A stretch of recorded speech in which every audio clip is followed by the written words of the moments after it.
வணக்கம் நண்பர்களே.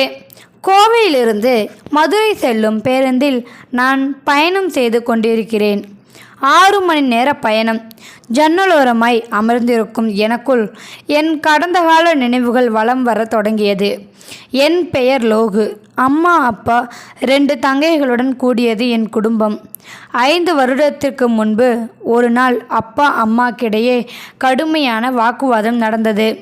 அம்மா சொன்னார், 22 வருஷம் ஆச்சு குலதெய்வத்தை கும்பிட்டு, அதனாலேயோ என்னவோ குடும்ப கஷ்டம் இன்னும் தீரலை, கடன் தொல்லை தாங்கலை, லோகும் இன்னும் 1 மாதத்தில் சிங்கப்பூர் போக போகிறான். இந்த சமயத்தில் ஊர் திருவிழா வருதுன்னு உங்கள் சித்தப்பா லெட்டர் போட்டிருக்காரு, வாங்க போயிட்டு வருவோம். இறுதியில் அம்மா சொன்னபடி குடும்பமே கிளம்பினோம். என் அம்மா அப்பா இருவருக்கும் சொந்த ஊர் மதுரை, மேலூர் அருகே மீனாட்சிப்பட்டி. இரவு கிளம்பி காலையில் வந்தடைந்தோம். செம்மண் சாலை, இருபுறமும் அடர்ந்த முட்புதர்கள், கண்பட்ட இடமெல்லாம் பனைமரங்கள், கருங்கல் பாறைகள். 2 கிலோமீட்டர் தூரம் மாட்டு வண்டி பயணம். எனக்கு இதெல்லாம் புது அனுபவம். சாம்பல் நிற வயல்வெளிகள். ஊருக்குள் வந்ததும் எங்களை காண பெரும் கூட்டம் கூடியது. அவ்வளவும் உறவுகளாம். வயது முதிர்ந்த பாட்டி என் கையை பிடித்து, ஆத்தாடி ஆத்தா, அப்படியே அவங்க தாத்தா மாதிரி இருக்கான் பாருங்களேன் அப்படின்னு சொன்னாங்க.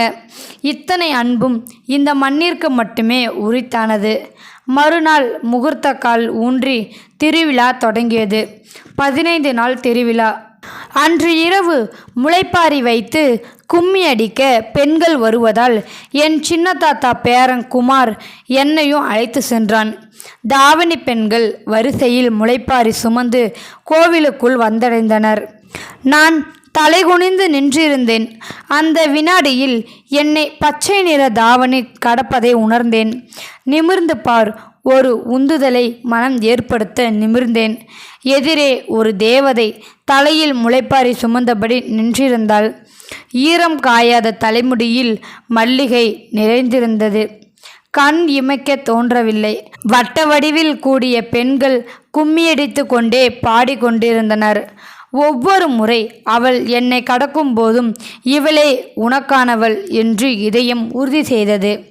4வது முறையாக அவள் என்னை கடக்கும்போது நான் பார்த்து கொண்டு இருப்பதை அவளும் கவனித்து விட்டாள். அடுத்தடுத்த சுற்றுகளில் அவளும் என்னையே பார்த்தபடி இருந்தாள். இருவருக்குள்ளும் பார்வைகளில் ஏதோ ஒரு வித பரிமாற்றம் நடந்து கொண்டிருந்தது. கும்மி முடிந்ததும் அனைவரும் கலைந்தனர். அன்று இரவு தூக்கம் என்பதை மறைந்துவிட்டேன். மறுநாள் காலை குமாரை அழைத்து கொண்டு ஊருக்குள் அவளது வீட்டை தேடி அலைந்தேன். காலை வேளையில் எல்லா பெண்களும் வாசலில் கோலம் போட்டபடி இருந்தனர்.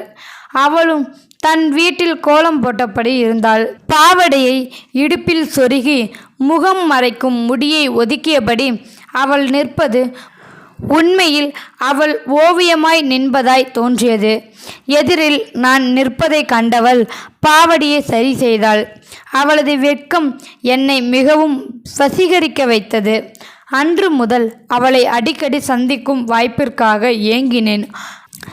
அவளை சந்திக்கும் நொடிகளையும் எனக்குள் சேமிக்க தொடங்கினேன். அன்று முதல் இரவு நேரத்தில் வள்ளி திருமணம், ஹரிச்சந்திரா நாடகம் என ஏற்பாடு செய்திருந்தனர். இந்த சந்தர்ப்பத்தை பயன்படுத்தி அவளோடு பேசிவிட முடிவு செய்தேன். இரவு 11 மணியளவில் அவள் அருகில் அமர்ந்திருந்தேன். நான் ஆரம்பித்தேன். என் பெயர் லோகு, கோயம்புத்தூரிலிருந்து வரேன். உன் பேர் என்ன? என் கேள்வியை எதிர்பாராதவள் எழுந்து ஓடிவிட்டாள். எனக்கு எதுவும் புரியாமல் திகைத்தபடி நின்றேன். குமாரிடம் பேசினேன். அதற்கு அவன், அண்ணன், திருவிழா காலத்தில் நம்மளை பொண்ணுங்க பார்க்குறது சகஜம், அதை வச்சு காதல்னு நினைக்கிறது தப்புனா. இன்னும் 2 நாளில் நீ ஊருக்கு போயிடுவ, 1 மாதத்தில் வெளிநாடு போயிடுவ, எதுக்கு காதல்? வேண்டாம் விடுன. ஏதோ ஒருவித பரிதவிப்பு எனக்குள் படர்ந்தது. மறுநாள் பெண்கள் தனது முறை மாப்பிள்ளைகளின் மீது மஞ்சள் தண்ணீர் ஊற்றி விளையாடு கொண்டிருந்தனர். நான் வருத்தத்துடன் நடந்து வந்து கொண்டிருந்த போது என் மீது மஞ்சள் தண்ணீர் வெள்ளமாய் பாய்ந்தது. திடுக்கிட்டு திரும்புகையில் என்னவள் ஓடிக்கொண்டிருந்தாள். என்னில் படர்ந்தது ஈரம் மட்டுமல்ல, மகிழ்ச்சியும்தான். நான் அவளை தேடி ஓடினேன். 2 வீடுகளுக்கு இடையே சின்ன சந்தில் மறைந்திருந்தாள். நான் தேடுவதை அறிந்து தனது கொலுசுகளை அசைத்தாள். என்னை அழைப்பதை உணர்ந்தேன். அந்த சந்திற்குள் ஓடினேன். இருவர் மட்டுமே நின்றோம் நெருக்கமாக. இருவரின் மூச்சு காற்றும் ஒன்றுடன் ஒன்றாய் கலந்தது. நான் அவள் கண்களை பார்த்து என்னை பிடிச்சிருக்கா என்றேன். அவள் தலை குனிந்து தலையை ஆம் என்பதை அசைத்தாள். மேற்கொண்டு அவள் பேசுவாளா என்று எதிர்பார்த்தேன். என் பெயர் மீனாட்சி, மீனான்னு கூப்பிடுவாங்க என்றாள். அவள் மௌனமானாள். இப்படியே வாழ்ந்துவிட ஆசையாக இருந்தது. நான் அவளிடம், மீனா, நீ இல்லாமல் இனி எனக்கு வாழ்க்கையே இல்லை. என் வீட்டில் ரொம்ப பண கஷ்டம். நான் சிங்கப்பூர் போய் தான் கடனை அடைச்சி என் தங்கச்சிகளுக்கு கல்யாணம் பண்ணணும். 5 வருஷம் ஆகும். எனக்காக நீ காத்திருப்பியா? அவளது பதிலுக்காக காத்திருந்தேன். அவள் கலங்கியபடி, 50 வருஷம் ஆனாலும் காத்திருப்பேன் மாமா. அந்த வார்த்தையில் அப்படி ஒரு உறுதி. 5 வருஷமும் நொடியில் முடியட்டும் என்பதாய் அவளிடம் விடைபெற்று கிளம்பினேன். இந்த 5 வருஷத்தில் என் கடன் அனைத்தும் தீர்ந்தது. நேற்று கோவை திரும்பினேன். இன்று என் தேவதை பார்க்க மதுரை சென்று கொண்டிருக்கிறேன். வெளிநாட்டில் எனது நண்பர்கள் அனைவரும் சொல்வார்கள், கிராமத்து பொண்ணு இவ்வளவு நாள் காத்திருக்க முடியாது என்றார்கள். ஆனால் எனக்கு தெரியும், அவள் காத்திருப்பாள். காலை மீனாட்சிப்பட்டி வந்தடைந்தேன். தற்போது கிராமம் வளர்ச்சி பாதையில் இருந்தது. ஆட்டோ நின்றிருந்தது.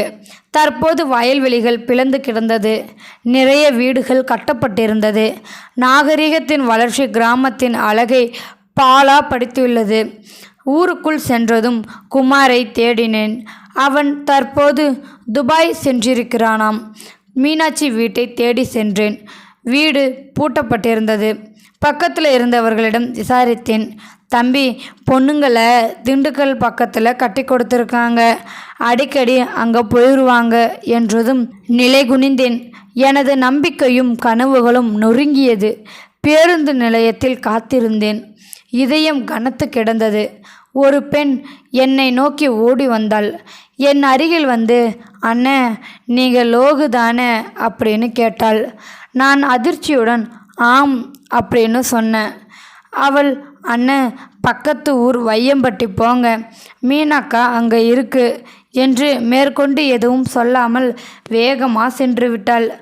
ஆட்டோ பிடித்து வையம்பட்டி சென்றேன். மீனாட்சி வீட்டை விசாரித்து கண்டுபிடித்தேன். பனை ஓலையில் தரித்த குடிசை. அவள் வயல் வேலைக்கு சென்றிருப்பதால் அவள் வரும் வரை வீட்டு வாசலில் காத்திருந்தேன். எனக்குள் 1000 கேள்விகள் கேட்டுக்கொண்டிருந்தது. மாலை 4 மணிக்கு கசங்கிய நூல் சேலை கட்டிக்கிட்டு தலைமுடி கைகளில் ரப்பர் வளையலுடன் வந்து நின்றாள். ஏன் மீனாட்சி ஆயுது? இப்போதுதான் கவனித்தேன். அவள் கழுத்தில் மஞ்சள் கயிறு இருப்பதை. எனக்குள் கிடந்த அத்தனை நம்பிக்கையும் சிதறியது. கண்களில் நீர் தேங்கியது. என்னை பார்த்து திகைத்து நின்றவள் அடுத்த வினாடிகளில் மாமா என்று கதறியபடி ஓடி வந்து என்னை இறுக்கமாக கட்டி அணைத்தாள். நடப்பது எதுவும் புரியவில்லை. அவள் அழுதபடியே பேசினாள். மாமா, நீங்கள் போனதும் என்னை எங்கள் மாமா வீட்டில் பொண்ணு கேட்டு வந்தாங்க. நான் ஒத்துக்கலை. என்னை மிரட்டுனாங்க, அடித்தாங்க. என்னால் சமாளிக்க முடியல. அதனால் நானே உங்களை நினச்சி கோவிலில் தாலி கட்டிக்கிட்டேன்.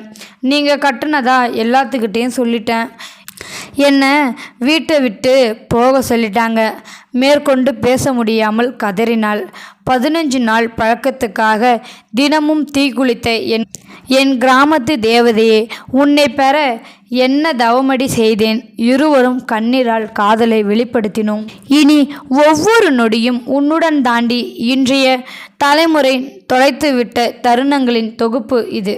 இந்த வீடியோவில் கருத்து உங்களுக்கு பிடிச்சிருக்குன்னு நினைக்கிறேன். பிடிச்சிருந்தா லைக் பண்ணுங்கள், ஷேர் பண்ணுங்கள், கமெண்ட் பண்ணுங்கள், மறக்காமல் சப்ஸ்கிரைப் பண்ணுங்கள். தேங்க்யூ ஃபார் வாட்சிங்.